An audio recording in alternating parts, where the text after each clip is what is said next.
Hi, it's Dwyer. GamblersAdvisory.com, a free site. BettingAngle.us, a free site. It's January 22nd, 2025. Let's follow up on yesterday's NFL video concerning conference championships. But first, remember, the opinion you should follow should be your own. Just consider this video to be a second opinion from a complete stranger online. Now, let me just emphasize something here. I understand many people in the comment section of these videos disagree with this analysis.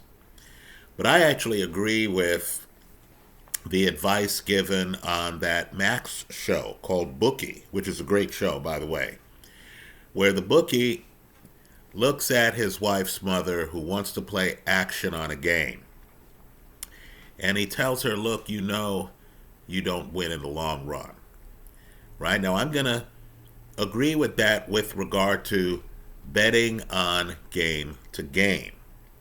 Right? Typically, on a point spread, one half of the play is getting something like a minus 110, a minus 115. Understand, very few gamblers can win over time at those odds.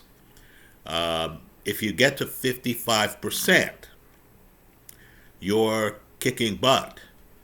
You're beating the vast majority of gamblers out there. 55%. Right? I believe where the real money is to be made, and this inflames some people, because they're committed to the idea of betting on every game, or betting on 5 or 6 games every week. I believe where you make your real money is on futures. Now, I believe this year is a case in point. Understand the basic theses. At the beginning of the year, you aren't certain of who's going to be the outlier team. With futures, all you're trying to do is to get action on promising teams so that you can shift the expected winnings over to the teams you actually believe in. You can make your setup a win-win. Now, I was looking through my list of all the bets I made, right? Understand, you never got great odds, never this year, on the Kansas City Chiefs to win either the AFC or to win it all. Because the Chiefs, of course, are coming off a two-peat, right? Pat Mahomes, as popular as he is right now, was really popular after the last Super Bowl, right? Understand how fast things change in the NFL. The team that Mahomes beat in last year's Super Bowl, which went in overtime, the San Francisco 49ers, did not make the playoffs this year. In other words, in August, everything looks cut and dry. You look at these teams and you think you can just pick all the playoff teams. The truth is that real life is far more volatile than that. Far more. Right? So, as overhyped as the Niners were in August, and I had action on the Niners. I thought the Niners were the team to beat. Right? As hyped as the Niners were, just understand other teams were unhyped. Right? The way odds work is every team has certain odds to win the Super Bowl. If one team is overvalued, another team is undervalued. Right? There's still the same number of games. Someone's going to win the Super Bowl. If I think Team A is going to win the Super Bowl, that means I don't think Team D or F is going to win the Super Bowl. So this year you have 3 teams that we expected to have deep runs in the playoffs. The Chiefs were one. The Buffalo Bills were another. Right? The Philadelphia Eagles were one. Nobody expected the Washington Commanders to be here. Now, just understand the way futures work in real life. I don't believe in the Commanders as I make this video. But in late September, right, weeks into the season, when it became apparent that Jaden Daniels was actually a star rookie, to the point where Vegas made adjustments. Understand, Daniels wasn't even the first quarterback taken in last year's draft. We were hearing that the Bears had picked up wide receivers that were going to help Caleb Williams in his rookie year. No one was saying that about the Commanders. Understand, too, the Commanders had more mystery. Not just a new quarterback, they had a new ownership group. Right? In futures, you only have to be right once, believe it or not. So Daniels, for Offensive Rookie of the Year, dropped to a minus 150 during the month of September. Folks, if you look through my videos here, look at the videos I made in late September. You're going to see me talking about Jaden Daniels as Offensive Rookie of the Year. So weeks into the season, you could have been clueless week 1. You could have been clueless week 2. You could have been clueless week 3. Weeks into the season, in late September, you could have picked up the Washington Commanders to win the Super Bowl for 100-1 odds. Bet $1 to win 100. Right, let me repeat that. Bet $1 to win 100. Now, once you had an investment on them, and it's a cheap investment, at odds that are outrageous by Vegas standards. By the way, next year, there's going to be an outlier team. There always is. Who comes in at long odds.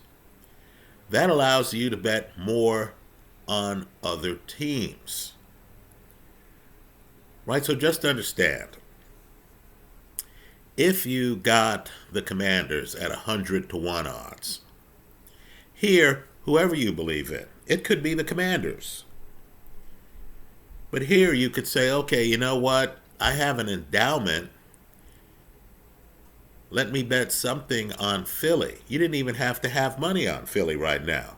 Let's say without the possibility of winning $100 in 2 games, right? Commanders just have to win the next 2 games for you to get $100. You can then hedge it up. You can say, you know what? I don't know football. I don't know the Eagles, but if I'm looking at $100 in 2 days, why don't I bet $20 here on the Eagles? Understand, if the Eagles win, you have multiplied your money, right? Eagles are about a 6-point favorite right now. You know, you would be paying some to get some, right? Let's say I bet 20 to win less than 20, right? Let's say $12 or whatever. Just understand, the outlay on the Commanders was $1. Factoring in bets on other teams, you could still be in the black. Right? I believe that's what you want to do in general in betting. Right? I have action on the Eagles, for example, to win the NFC. Right? I have action on the Bills, who I don't believe in. But I understood, looking at the AFC East, as I said in countless videos here online, go back and look at my last 2 months of videos, that the Bills were all set to win the AFC East, right? Because the Jets floundered, Tua got hurt, Miami went through a rough patch, and you understood. that playing a playoff game in Buffalo was going to be tough for the opposing team. It was tough on the Ravens, a team I thought was better than the Bills. So over time, you'll be surprised if you bet every week. You'll be surprised how you build up a war chest at leverage on the teams you believe in. Right? Just food for thought. Look at the history of the lines this year in the futures market on the Washington Commanders. Now let's draw analogies here. One man's opinion. Right? The Eagles to me are like another team in green. The Boston Celtics. Right? The Celtics were in the NBA Finals. They had a lead, a one-game lead on the Golden State Warriors. They were playing at home. They had everything flowing their way. Before Steph Curry went off, before Golden State came back in that NBA Finals. I want people to remember a couple years ago, the Eagles are dominating the Chiefs in the Super Bowl. Then there was a fumble, the Chiefs were able to convert it. You get to the second half, you had a gimpy Pat Mahomes. You had a double-digit lead. Then the roof caved in on the Eagles, just like the roof caved in on the Celtics. Celtics, the next year, sputtered a little bit in the playoffs. Then they get back to the NBA championship. Folks, they're the reigning NBA champions right now. Right, and as you looked at that Celtic team, you understood that the loss had toughened them. You understood that they were loaded. Right, you were looking around, you thought, wow, Jaylen Brown, Jason Tatum, Drew Holiday, Derek White, Porzingis. You understood they had talent all over the place. That's where Philly is right now. In my opinion, they clearly are the best team in the NFC. The question here is whether the dysfunction is going to overtake them. Understand the dysfunction with the Celtics. They won the NBA championship. Then it was announced that the owner would be selling the team. You found out they had more than one owner. Right? The patriarch of the family, Dad, was letting Junior run the team. Dad didn't like all the money being paid out to players who, many of them ended up on our U.S. Olympic team. Right? Jason Tatum, Drew Holiday. Right? Dad didn't like the outlay. Understand, the economics of the NBA right now are in question. Mark Cuban, who you knew loved being an NBA owner, suddenly sells a huge portion of his holdings with the Dallas Mavericks. You notice that revenue's down in the league. You even have vets now coming out and saying, I don't like this brand of basketball, right? NBA alumni players, right? Criticizing the type of basketball being played. Well, let's look at the Eagles here. Let's look at what can stop them. Nick Sirianni, their head coach, folks, he's not loved. I know when I say that about boxers, people get upset, right?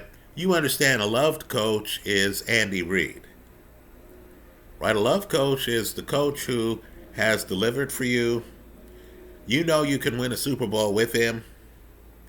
You trust his judgment even when the moves look high risk. DeAndre Hopkins, you heard they picked him up in the middle of the season.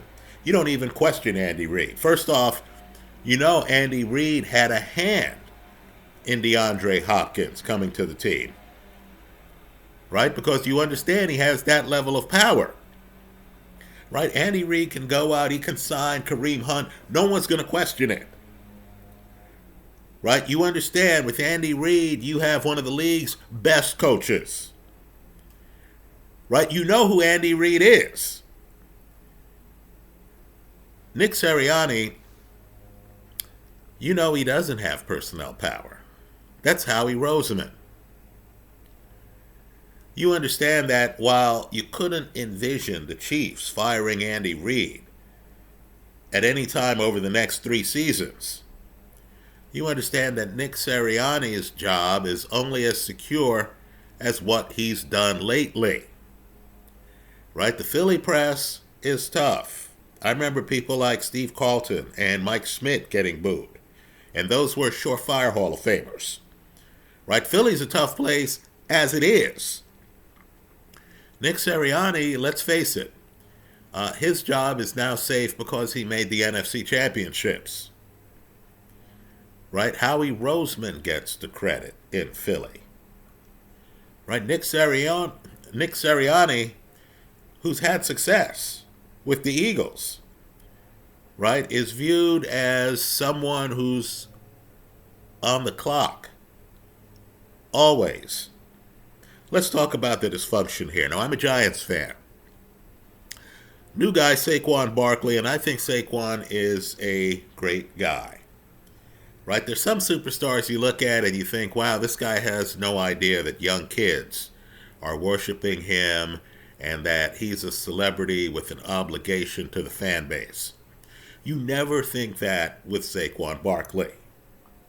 Right? Saquon Barkley is the guy who knows who he is. He knew who he was in college.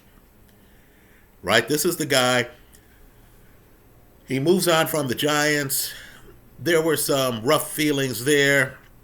Saquon has the emotional maturity to be able to tell you in an interview that he wanted to stay with the Giants, but that things didn't work out. Right? Think about that. Right? You know, no bad blood. Last week of the season, he has a chance at Eric Dickerson's record. And in my opinion, in all of sports, Dickerson's record is one of the holy grail records. Right? He has a chance at Dickerson's record against the Giants.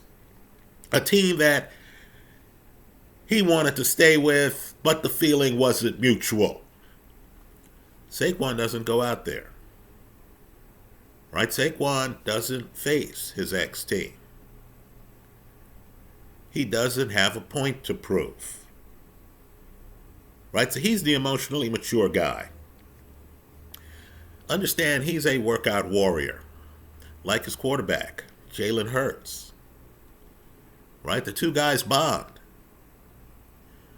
We're hearing stories from both of them about, being in the locker room, being in the weight room, and how, they're both lifting a lot of weights. There's a little bit of a friendly rivalry there and stuff like that.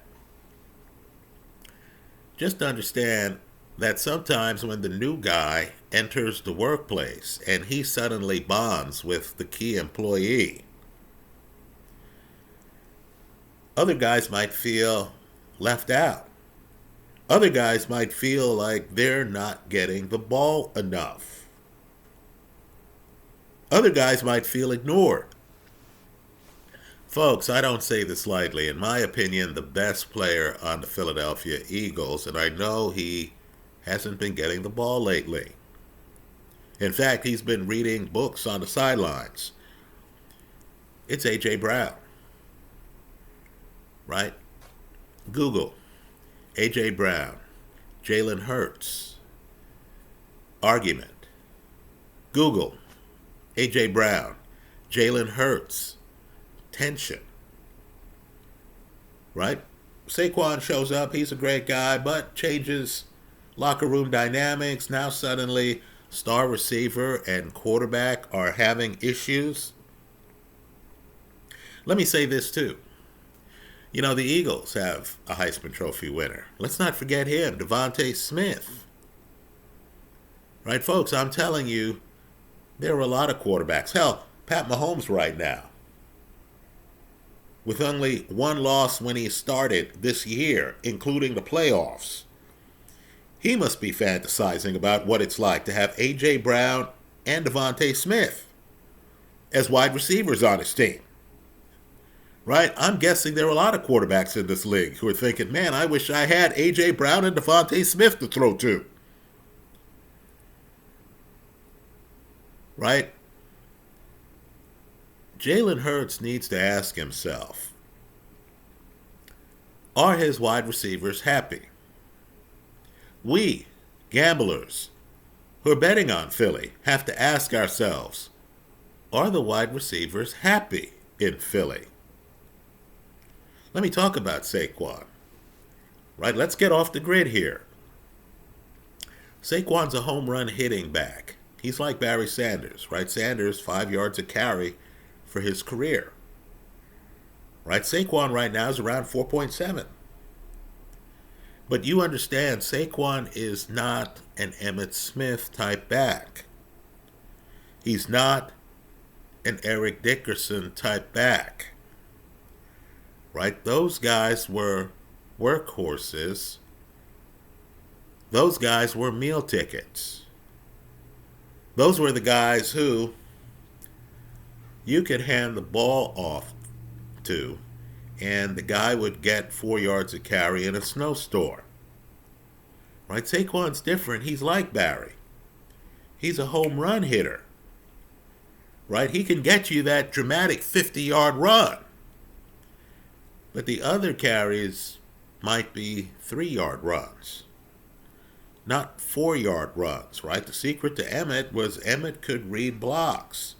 Emmitt was patient, right? Emmitt stayed within the design.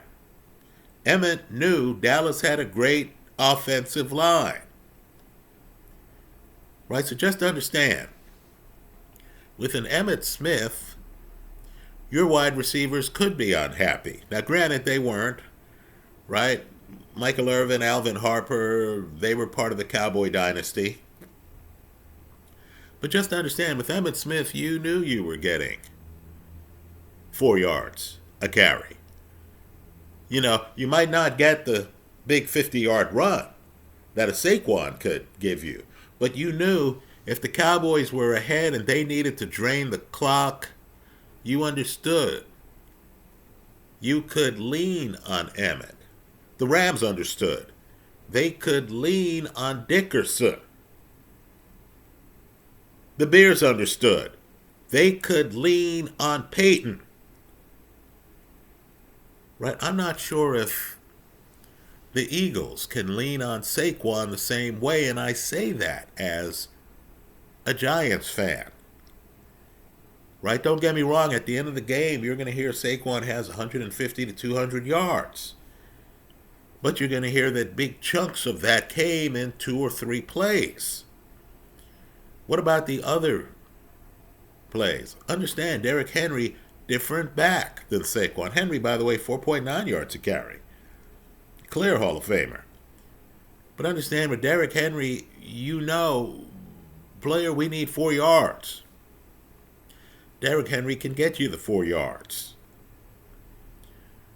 Right? So, in Philly, to me, you have unreported dysfunction. I don't think A.J. Brown's knee is as injured as his ego. Right? I think he's not getting the ball. Understand, the team, look at his salary. The team knows he's a great player. Right? He's one of the highest paid wide receivers in all of football, folks. Right? He's reading on the sidelines. He's reading motivational books on the sidelines. He's that frustrated. Let me just say, I don't take out the motivational book on the sideline at an NFL game where I know these cameras are everywhere, aren't they? You know, there's some controversial play. You'll be shocked at how they have a camera angle on that play, right? You know, here's A.J. Brown knowing he's going to be seen reading a book. And, of course, he's reading a book. It's a motivational book. Do you read motivational books if you're banged up and your knee is aching and you could barely walk, but you're gritting it out for the team? No. You read motivational books when you're being overlooked. So let me just say, too, I'm going to read a stat line here from 1 month ago. It's a stat line we all need to think about. 14 of 24 for 143 yards. One touchdown, one interception. The key stat here, 3 sacks. Again, 3 sacks. How do you get 3 sacks when Saquon Barkley's in your backfield? Folks, that's Kenny Pickett's line from his game against the Commanders when he had to step in for Jalen Hurts. Kenny also rushed 3 times for 13 yards. Right? Folks, the Eagles are covering up a big injury to Jalen Hurts. Right? We might end up seeing Kenny Pickett. We need to think about what that means. Now, in fairness to Kenny had the Eagles in a position to win that game. Right? Had Devontae Smith caught a first down conversion, that game was over. In fairness to Kenny, he's on offense. He's a quarterback. He wasn't the defense that had Jaden Daniels pass for 5 touchdowns against them. Right? But just understand, if Jalen Hurts is unable to go, you're going to have Kenny Pickett. Now, I think Kenny actually has some skills. The question is Kenny going to get sacked a lot? Now, let's talk about the other team. What I'm going to say is going to sound bizarre. It's going to go over the head of younger people. Let me just say this. The Commanders don't have the baggage. Daniel Snyder, the earlier owner, left such a bad taste in the mouths of so many Commander fans that they were grateful to see him go. Right? His tenure was volatile. So let me just say, you have a new group and fans are relieved. Now, this reminds me of another franchise. Let me just say this diplomatically. This franchise was so off the edge that my dad was telling me about them. And I laughed. I didn't watch them for weeks. Right? He was talking about them, and I was like, gee, come on, you know. When I first started watching them, I thought they were a gimmick. They had an unknown head coach who had been the head coach at Stanford, a guy named Bill Walsh. And he had a team that looked different. He had a quarterback from Notre Dame. There were whispers of problems with this guy. And the guy was decidedly not rah-rah. Right? Understand, you know, there's certain quarterbacks who you see them. Dan Marino used to be one of these quarterbacks. Tom Brady was one of these quarterbacks. Brett Favre was one of these quarterbacks, where they'd be yelling at wide receivers. Right? They'd be rounding up guys. There was this idea of, come on, we gotta go. Come on, let's get this done. Right? They'd be motivating wide receivers. This guy, straight out of the 70s, was calm. There was something a bit unnerving about him. He was too relaxed.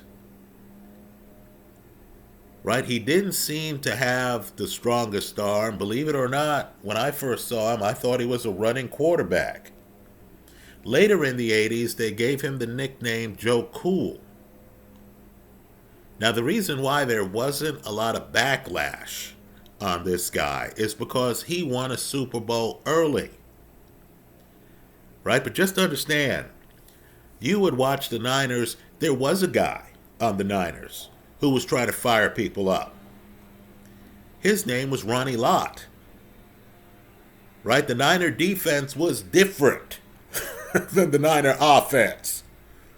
But the one thing you noticed about Walsh and this Niner offense with Joe Montana was that they were hyper-aggressive. It'd be a 3rd and 1. And they'd be throwing passes. Now, I know today, people are like, what's the big deal? You know, gee, come on, you know. 3rd and 1, everyone's going for it. I'm telling you, in the early 80s, you were watching your TV and you were wondering what the hell is going on. What are these guys doing? Right? Well, let me just say, Montana's wide receivers at the time were Freddie Solomon and Dwight Clark.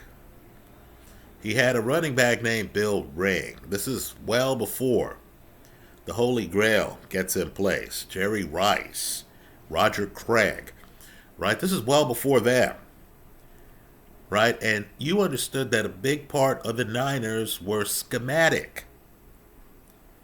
That Montana was blessed in terms of his ability to read the field, right? You understood you weren't getting Burt Jones level arm strength, right? Montana wasn't Steve Barkowski. I'm throwing out names that older people remember, right? Big time arms, right? Montana was a finesse guy.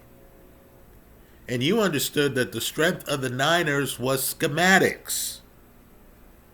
Right, folks? That's how it feels right now with the Washington Commanders. Right? You're looking at them. They have a ridiculous 4th down conversion rate. You understand that the team can be at their own 40. And they're going to trust Jaden Daniels, who's relaxed, just like Joe Montana. Right? You look at Daniels, you look at his facial expression. Right? He never seems to be in a rush. He's never urgent. But yet they're going for it on 4th down. Right? Yet, on 3rd and 1, Daniels will do a read option where he'll then pivot and look to throw the football. Right? Now, the thing with the Niners is they were calm under pressure. Right? The thing with the Commanders is they're calm under pressure. Folks, it's scary. Right? You see them, they're taking out the 1 seed in the 1 seed's backyard. And the guys look calm, didn't they? You know, these guys just look like they expected to win, didn't they? You know, that game I'm talking about. And it's a must-watch, right? The most recent game about a month ago between the Eagles and the Commanders. Right, folks, the minute Devontae Smith drops that football and Jaden Daniels takes the field, you just knew. I mean, you just knew against one of the best defenses in the league that this Commander team was going to get 1st downs. So to me, the scariest part of the Commanders, and I expect them to lose. I want to be clear on that. Right? But the scary part about the Commanders is the tone. Right? They're calm. This is not a team that realizes that they lost double-digit games last year. Right? Daniels just brings a certain calmness that's almost unnerving. Let me just say this. We forget how the Niners fell apart. Right? Believe it or not, and I know it's all covered up in history, but Bill Walsh started having differences of opinion with Carmen Policy, who was running the team. Right? Bill Walsh started having differences with Joe Montana. Right? Let me add a disclaimer here. I was once at a party, and little did I know that there were people who actually knew Joe Montana at the party. And I was talking about what I knew to be true, because I remember the era. When you're a kid, you're geeky, you remember obscure facts. It's like that commercial, right? Bill Walsh and Montana did not get along on some things. Right? Montana actually admitted it to the press. Diplomatically, but he admitted it to the press. Bill Walsh goes out and trades for Steve Young. Right? Mike Lombardi, who's on VSiN, talks about how When Bill Walsh wanted Steve Young, nobody else in the room wanted Steve Young on the Niners. That was a Bill Walsh thing. Understand, Montana ends up leaving to go to Kansas City.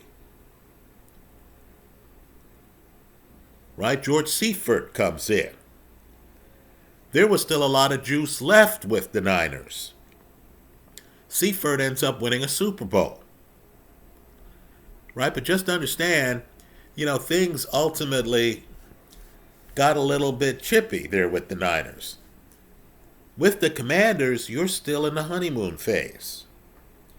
New ownership group, young quarterback, Heisman Trophy winner. He's 2-0 in the playoffs. As I make this video, he makes the Pro Bowl at quarterback his rookie year. Right? So you're talking about a charmed life team right now who's calm, who's ready to take on a team they've already beaten this year, the Eagles. Right? So let's sit back and let's enjoy this. Right? For me, this comes down to Vic Fangio, the defensive coordinator for the Eagles, trying to stop a quarterback he himself has acknowledged is the most mature rookie quarterback he's ever seen. Right? If you look at the box score, the 5-touchdown game Jaden Daniels had against this Eagle team, you're going to see Daniels just doing too much. Right? Over 250 passing yards, over 80 rushing yards. Right? The problem with a quarterback who does too much is that if his game slips just 20%, there's no one on the team who can pick that up. They get accustomed to this guy just being dominant.